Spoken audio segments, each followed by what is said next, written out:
Welcome to NKR study. Friends, ये जो है क्लास 10th के साइंस का जो है फर्स्ट चैप्टर है,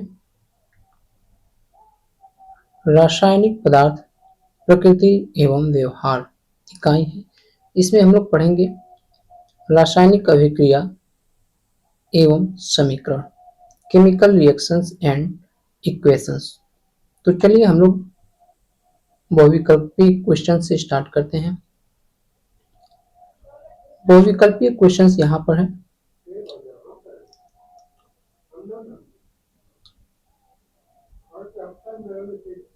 नीचे दी गई अभिक्रिया के संबंध में कौन सा कथन जो है वो सत्य है।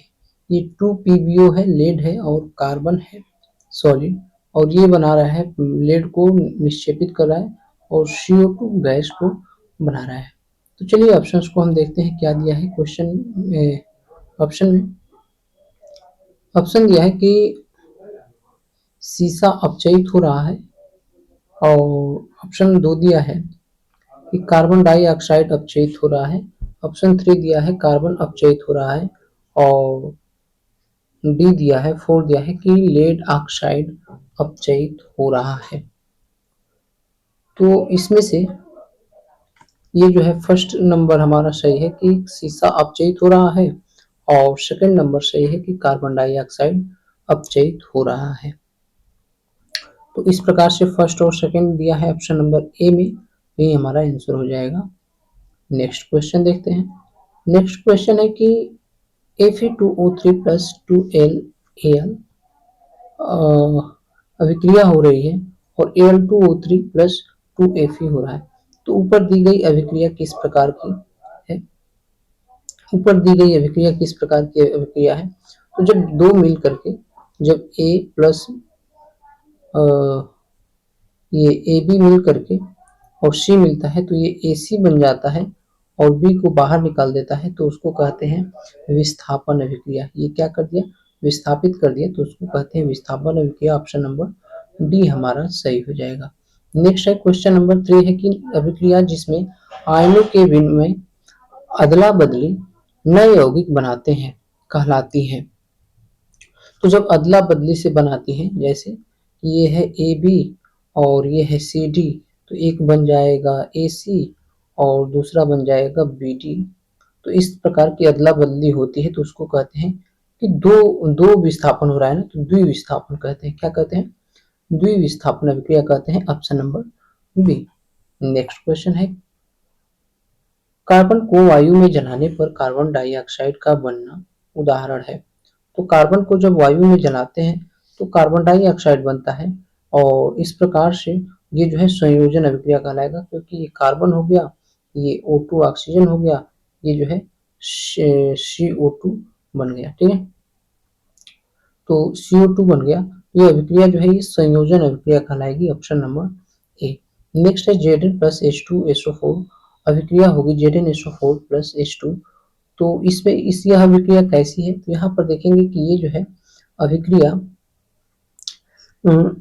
Zn है H2SO4 से बन रहा है, तो यहाँ पर जो है Zn SO4 हो गया, H2 जो है वो विस्थापित हो गया है बाहर की तरफ, तो ये विस्थापित हो गया है, इसलिए ये विस्थापन अभिक्रिया होगी। ऑप्शन नंबर बी हमारा आंसर हो जाएगा।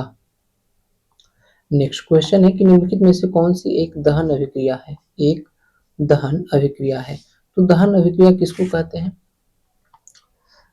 दहन अभिक्रिया उसे कहते हैं जिसमें जो है अभिक्रिया करने के पश्चात जो है उसमें दहन अर्थात ऊष्मा एवं प्रकाश निकले या न निकले, लेकिन ऊष्मा की मात्रा निकलती है, और इसमें हम देखने से ही पता चल रहा है कि ऑप्शन नंबर सी में जो है वो ऊष्मा निकल रहा है, इसलिए हमारा आंसर हो जाएगा CH4 प्लस O2 और अभिक्रिया होगी तो CO2 प्लस 2H2O प्लस ऊष्मा एवं प्रकाश, यही जो है एक दहन अभिक्रिया होगा। नेक्स्ट क्वेश्चन है कि BaCl2 प्लस Na2SO4 अभिक्रिया होगी और BaSO4 प्लस 2NaCl है। तो यह रासायनिक अभिक्रिया किस प्रकार की अभिक्रिया है? हम यहाँ पर देख रहे हैं कि ये BaSO4 एक साथ हो गया और ये NaCl एक साथ हो गया, अर्थात ये विस्थापन हो गया, और विस्थापन दोनों का हुआ है, तो ये हो जाएगा द्विविस्थापन अभिक्रिया। Option number C. Next question है कि Fe2O3 प्लस 2Al और इसके बाद है अभिक्रिया हो रही है तो Al2O3 प्लस 2Fe। तो यह अभिक्रिया किस प्रकार की है? तो यहाँ पर हम देख रहे हैं कि Fe2O3 है और Al2O3 है, Al2O3 हो गया है और Fe क्या हो गया है, विस्थापित हो गया है। इसलिए यह अभिक्रिया जो है ये एक विस्थापन अभिक्रिया होगी। क्या होगी? विस्थापन अभिक्रिया होगी। यहाँ पर कभी कभी एकल विस्थापन दे सकता है, ये द्विविस्थापन नहीं है, एकल विस्थापन है और एकल विस्थापन को सिंपल ही हम कह सकते हैं कि विस्थापन अभिक्रिया है। नेक्स्ट है रासायनिक समीकरण BaCl2 और जलीय और जो है H2SO4 जलीय को जो है जब अभिक्रिया करते हैं तो BaSO4 ठोस और 2HCl जलीय है। तो यह अभिक्रिया जो है रासायनिक समीकरण कैसा है? तो यह जो है अवक्षेपण अभिक्रिया है। क्या है? अवक्षेपण अभिक्रिया है। ठोस के रूप में ये जो है अवक्षेप प्राप्त होता है, BaSO4 का अवक्षेप प्राप्त होता है, इसलिए हमारा ऑप्शन नंबर सी सही हो जाएगा। यह एक अवक्षेपण अभिक्रिया है। नेक्स्ट 10 नंबर क्वेश्चन है कि दी गई अभिक्रिया जो है SO2 और 2H2S अभिक्रिया होगी तो 2H2O प्लस 3S है। तो यह अपचायक है। में अपचायक क्या है? तो इसमें अपचायक जो है वो H2S है। क्या है? H2S है। H2S एक अपचायक का यहाँ पर काम कर रहा है। नेक्स्ट है कि निम्नलिखित अभिक्रियाओं में ऊष्माशोषी और ऊष्मा अभिक्रिया है। ऊष्माशोषी एवं ऊष्माशोषी अभिक्रिया है। तो निम्नलिखित अभिक्रियाओं में ऊष्माशोषी अभिक्रिया कौन सी है? तो ऐसी अभिक्रिया जिसमें जो है अभिक्रिया होने के लिए ऊष्मा की आवश्यकता होती है उसे कहते हैं ऊष्माशोषी अभिक्रिया। तो दिया है इसमें कि सल्फ्यूरिक अम्ल का तनुकरण, शुष्क बर्फ का ऊर्ध्वपातन। जब शुष्क बर्फ का ऊर्ध्वपातन करते हैं अर्थात बर्फ को ऊर्ध्वपातन के द्वारा जो है उसको वाष्पित करते हैं तो इसके लिए ऊष्मा की आवश्यकता होती है, इसलिए हमारा ऑप्शन नंबर 2 हो जाएगा। थर्ड है कि वाष्प का संघनन, वाष्प का संघनन और जल का वाष्प में परिवर्तन। तो जब वाष्प का संघनन होगा अर्थात जो है वाष्प है और वो संग्रहित होकर के जल में बदलेगा अर्थात वो जब ठंडा होगा तब वो जल में बदल जाएगा, तो इसमें आवश्यकता नहीं है। नेक्स्ट है कि जल का वाष्प में बदलना, तो जल को वाष्प में परिवर्तित करने के लिए हमें जो है ऊष्मा की आवश्यकता होती है, इसलिए हमारा ऑप्शन नंबर 4 भी सही हो जाएगा।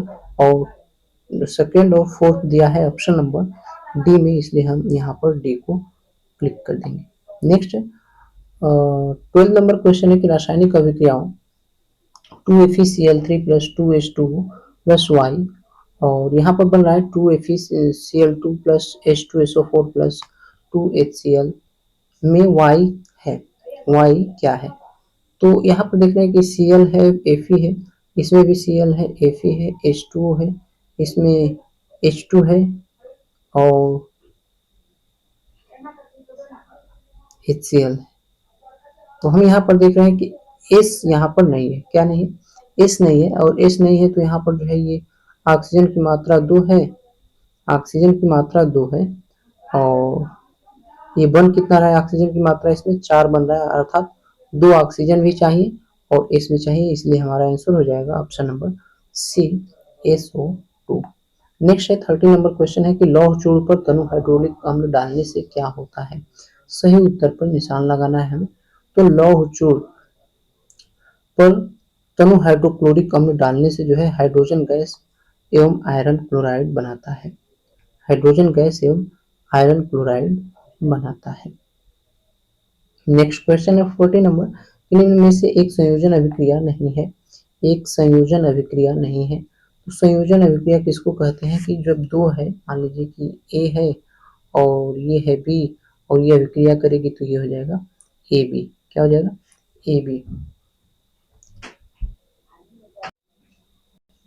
तो यहाँ पर देखेंगे कि संयोजन अभिक्रिया नहीं है, निम्न में से कौन संयोजन अभिक्रिया नहीं है? तो ये दोनों मिलकर के संयोजन अभिक्रिया हो गया, ये भी जो है 2 मिल करके 1 हो गया और ये भी 2 मिल करके 1 हो गया अर्थात ये जो है संयोजन अभिक्रिया नहीं है। तो ये अभिक्रिया कौन सा है? तो ये जो है संयोजन अभिक्रिया नहीं है। ऑप्शन नंबर हमारा क्या हो जाएगा, ए सही हो जाएगा। नेक्स्ट है 50 नंबर क्वेश्चन है कि निम्न में से कौन सी अभिक्रिया नहीं है, अभिक्रिया नहीं होगी। निम्न में से कौन सी अभिक्रिया जो है ये नहीं होगी। दिया है ऑप्शन की Zn और FeSO4 है तो ZnFeSO4 और Fe हो जाएगा। Al2MgSO4 है तो ये Al2SO4 और Mg विस्थापित कर देगा, और Fe NiSO4 है तो ये FeSO4 हो जाएगा और Ni हो जाएगा, और ये CuAgNO3 है तो ये CuNO3 और 2Ag होगा। तो इसको जो है सॉल्व करने का तरीका होता है कि जो है हमें अभिक्रिया देखना होता है कि हाइड्रोजन से कौन ऊपर जो है इसकी जो है अभिक्रिया की सक्रियता देखनी होती है। ऐसे जो है ये एक लाइन होती है और उसमें ऐसे ऐसे ऐसे ऐसे ड्रा किया रहता है। तो इसमें जो है ये एल्यूमिनियम जो है, एल्यूमिनियम वो MgSO4 से क्रिया करके Mg को बाहर नहीं विस्थापित करेगा, क्योंकि एल्यूमिनियम से ज्यादा क्रियाशील जो है ये Mg होता है, ठीक है ना। इसलिए ये विस्थापित, एल्यूमिनियम यदि ज्यादा क्रियाशील होता तो एल्यूमिनियम उसके साथ अभिक्रिया कर लेता। नेक्स्ट है कि बरसात के मौसम में कापर पर हरी परत किसके निर्माण के कारण होती है। तो कापर पर जो हरी परत निर्माण होती है वो होती है CuCO3 इंटू CuOH ट्वाइस के कारण होती है। नेक्स्ट है निम्नलिखित अभिक्रिया का एक उदाहरण है। तो यह अभिक्रिया किसका उदाहरण है, तो निम्नलिखित अभिक्रिया एक उदाहरण है।